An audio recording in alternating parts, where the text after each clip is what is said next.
یک سوال مهم بود، اگر اجازت باشه. بفرمایید. استاد، این مسئله آدمایی که دخترکایی که نو با شوهر میبرویند، روزی توی خانه پدرشون مثلا وقتی داماد میبروره، یک طرز سلام است، سر و خم کرده سلام میدهند. همین ممکن است از طرف شریعت؟ نه، ممکن نیست. غیر الله عز و جل به یگان کس سرخم کردن ممکن نیست و این از مدنیت اسلام است که دین مقدس اسلام به آدم آزادی و حریت، آزادی و عزت داده است. او باید در یک مخلوق مثل خودش کسی نباشد، سری تعظیم باید فرود نآورد. احترام پدر و مادر، احترام اهل علم، احترام بزرگسالها، اینا چیزی واجب است، لیکن خیلی نه که حق الله تعالی را به غیر الله تعالی صرف کرده شود. بنابراین وقتی که معاذ رضی الله عنه از سفر شام برگشتند، به پیامبر صلی الله علیه و سلم سجده کرد و پیامبر صلی الله علیه و سلم پرسیدند که این چی کاری کردگیت هست؟ غضب کردند.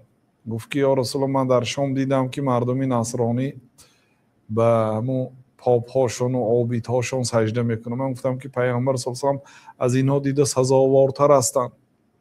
یعنی اگر قیاساً گیریم واقعا پیامبر صلی الله علیه و سلم سزاوار هستند، لیکن لا تفعل، هیچگاه این کار رو نکن. گفتن اگر اجازت میشد من هر آینه امر میکردم که زنها نزد شوهراشون سجده کنند، یعنی نزد پیغمبرم نه. و این تعظیم نیم رکوع اینم نادرست است. بنابراین این ببینید الله تعالی حتی اگر آن آدمی که در روبراتون ایستاده است کسی نباشد، شما آدمی آزاد هستید، شما آدم هستید، شما برابری همون آدم هستید، اگرچه در مرتبه، در پول و مال، در وظیفه برابری او نباشید، هم شما برای او وظیفه دار نیستید که سری تعظیم بیارید. حرمت و احترام جاش دیگر است، لیکن تعظیمی که مثلا این حنا دارد، سرخمی دارد، این برای انسان درست نیست. برای آنکه این عزت انسان را ولقد کرمنا بنی آدم، ما فرزندان آدم را اکرام کردیم، میگه الله تعالی، احترام کردیم. و رفعناهم فی البر والبحر، در بالای خشکی و بحر ما آنها را برداشتیم، زیر آدم ها فرمان بردار ماندیم، چه از کشتی، چه از هواپیما، چه از دیگر مرکب ها. انسان در بالای و عزیز و کریم و اون مخلوق ها برای انسان مسخر است، وظیفه دار و اطاعتکار است. بنابراین انسان نباید یعنی خود را در نزد مخلوق مثل خودش سری تعظیم بیارد. والله تعالی اعلم. بسیار خوب قید کرده داملا شما که درباره یک سجده به انسان، یعنی در وقتی توی سوال کردند و شما جواب گفتید.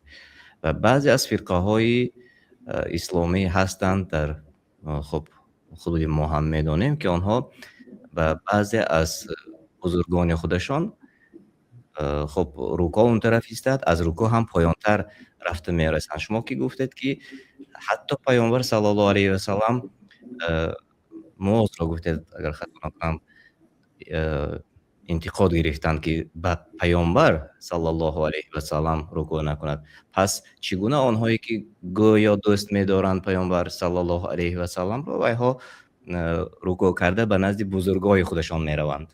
یعنی این کارشان هم نادرست است. البته اما سخنایی که در بالا گفتیم اینها رو هم در بر میگیرد. برای تمام صوفی ها تعلق دارد، یعنی فرقه ها. البته